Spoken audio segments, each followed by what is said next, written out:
ဆက်ချဝလာဤအချမ်းတန်းဆုံးနေကုံနေတန်းဆက်ချဝလာထဲကကျွန်တော်တို့မြင်နေရတဲ့လှပတောက်ပတဲ့ကြယ်တွေဟာထာဝရမဟုတ်ပါဘူးသူတို့မှလည်းဝေးဖွာခြင်းရှင်သန်ခြင်းနဲ့တည်ဆုံးခြင်းဆိုတဲ့ဘဝဆက်ပုံရှိပါတယ်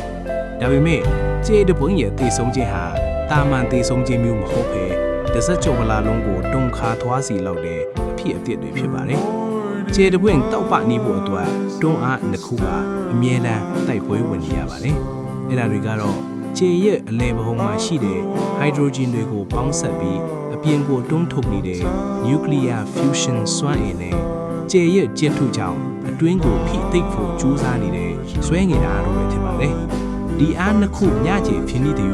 ကြယ်ဟာတည်ငြိမ်နေပါလိမ့်မယ်။ဒါပေမဲ့ကြယ်ရဲ့လောင်စာထစ်တဲ့ဟိုက်ဒရိုဂျင်တွေကုန်သွားတဲ့အခါမှာတော့အဲ့ဒီမြကြည်ကြီးပျက်စီးသွားပါတော့တယ်။အပိုင်းတဲ့နေလိုမျိုးကြယ်လီများဤနေကုန်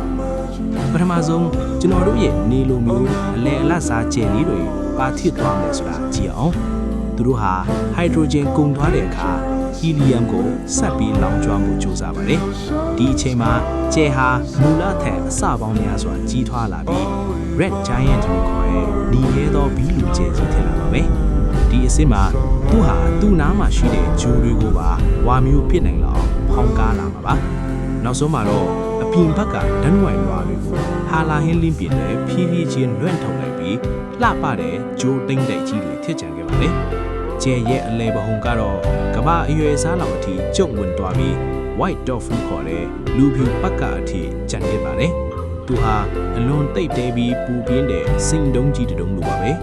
သူဟာနောက်ထပ်နှစ်ပေါင်းကလေးကူလေးချီအောင်တဖြည်းဖြည်းအေးဆက်သွားရင်နောက်ဆုံးမှတော့ဘာအလင်းမှမထွက်တော့တဲ့အေးဆက်ငြိမ်သက်မှုနဲ့ဘဝကိုအဆုံးသတ်သွားမှာဖြစ်ပါတယ်။အပိုင်းနဲ့စူပါနိုဗာပောက်ကွဲမှု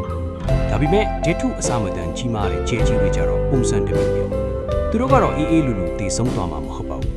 ။ဒီကြဲကြီးတွေဟာဟိုက်ဒရိုဂျင်ကောင်းသွားပေမဲ့တခြားတက်စင်တွေကိုတဆင့်ပြီးတဆင့်ဆက်တိုက်လောင်ကျွမ်းပါတယ်။ဒါပေမဲ့နောက်ဆုံးမှာတန်တက်အဆင့်ကိုရောက်သွားတဲ့အခါမှာတော့စွမ်းအင်ထုတ်လုပ်မှုဟာရပ်တန့်သွားပါတယ်။အဲဒီခါမှာကျဲကိုထောက်ပံ့ထားတဲ့အပြင်တွန်းအားမရှိတော့ပဲဆွဲငင်အားကစက်တန်ပိုင်းအတွင်းမှာကျဲကြီးတစ်ခုလုံးကိုအလဲပဟုစီအရှင်ပြင်းပြင်းနဲ့ဆွဲချလိုက်ပါတယ်။ဒီလိုကျုံဝင်ထွားရကနေပြန်ကန်ထွက်လာတဲ့အားဟာစူပါနိုဗာဆိုတဲ့အင်မတန်အားပြင်းတဲ့ပေါက်ကွဲမှုကြီးဖြစ်လာပါတယ်။ဒီပေါက်ကွဲမှုဟာ Galaxy တစ်ခုလုံးထဲတောက်ပါနေပြီးကျွန်တော်တို့တည်ထားတဲ့ရွှေငွေနဲ့တခြားအဖိုးတန်တက်စင်တွေအားလုံးဟာဒီပေါက်ကွဲမှုထဲမှာပဲမွေးဖွားလာတာပါ။တစ်လက်မှာဝတ်ထားတဲ့ရွှေလက်ဆိုတာတကယ်တော့တေဆုံးသွားတဲ့ကြဲကြီးတစ်ခွင့်ရလက်ဆောင်ပါ